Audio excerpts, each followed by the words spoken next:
Hello guys. मी एक मराठी मुलगा आहे आणि माझ्यासारख्याच बाकी सर्व मराठी भावांसाठी हा व्हिडिओ बनवतो आहे. ठीक आहे. तर मी एक स्टुडंट आहे आणि मला जे काही पैसे भेटतात म्हणजे थोडं स्टायफंड, मला काही जॉब नाही आहे, तर स्टायफंड जे काही भेटतं ते इन्व्हेस्ट करतो आणि कोणाला काय दाखवायला कोण नाही म्हणून मी यूट्यूबवर येऊन दाखवतो. तेवढंच थोडा टाईमपास होऊन जातो माझा आणि कोणतरी मोटिवेट होईल या आशेनं दाखवतो आहे. तर चला व्हिडिओ चालू करतो. तर सगळ्यात पहिलं आपण बघू माझे म्युच्युअल फंड्स. तर माझ्या म्युच्युअल फंडमध्ये इन्व्हेस्टेड जे आहेत ना 6,15,000 मी टाकलेत आणि त्याच्यावर रिटर्न मला मिळाला 32,000 जवळपास. ठीक आहे, 5% हे आधी जास्त असायचे पण आता मार्केट काय झालं म्हणून थोडे कमी झाले. टोटल वेल जी आहे ना आता माझी म्युच्युअल फंडमध्ये तर 6,47,000 आहे. ठीक आहे, आणि वन डे रिटर्न बघितलं तर आपण 5,500च्या आसपास आहे जवळ. ठीक आहे. तर आता आपण बघू कोटक मिड कॅपमध्ये टोटल म्हणजे करंट व्हॅल्यूची सध्या इंटरेस्ट नंतर जे काही आपल्याला प्रॉफिट भेटल्यानंतर झाले 64,912 म्हणजे 65,000 आणि 11,000 म्हणजे टोटल 12,000 आपल्याला रिटर्न आहे. एक्सिस स्मॉल कॅपमध्ये 1,15,000 टाकलेत, 11,000 रिटर्न आहे. निपॉनमध्ये 47,000 टाकलेत, 4,200 रिटर्न आहे. पराग पॅरिकमध्ये 24,000 टाकले होते, 3,000 रुपये रिटर्न आहे. क्वांट स्मॉल कॅप हा लेखाच्यात 1,00,000 रुपये टाकून ठेवलेत, 1,15,000 काय नाही, 2,800 रुपये प्रॉफिट आहे.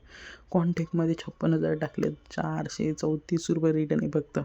ICICI प्रुडेन्शियल हे बघितलं का, 40 रुपये टाकले होते 5 वर्षा पहिले, 16 रुपये रिटर्न आहे. UTI 500 व्हॅल्यू 50 इंडेक्स फंड आहे, 1,00,000 रुपये टाकले होते, 214 रुपये रिटर्न आहे. कोटक स्मॉल कॅपमध्ये टाकले होते त्यापेक्षा पण कमी आहे, 227 रुपये कमाई नाही. HSBCमध्ये 29,667, 322 रुपयाचा लॉस आहे. ठीक आहे, होईल प्रॉफिट समोर जाऊन.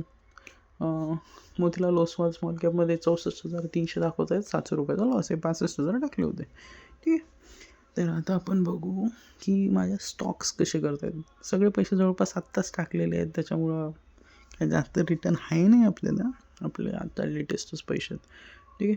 तर आता आपण स्टॉक्स बघू की स्टॉक्समध्ये काय होतं आहे. ठीक आहे, उघड बाबा स्टॉक्स उघड.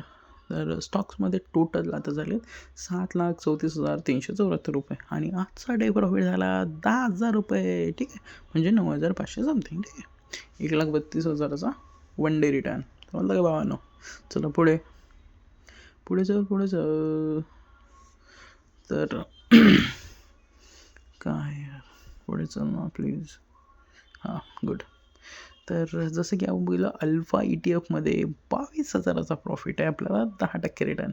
BFSIमध्ये 3.28% रिटर्न, 405 रुपये प्रॉफिट. मिड स्मॉलमध्ये 286 रुपये रिटर्न फक्त. मोमेंटममध्ये 20,000चा रिटर्न. ठीक आहे.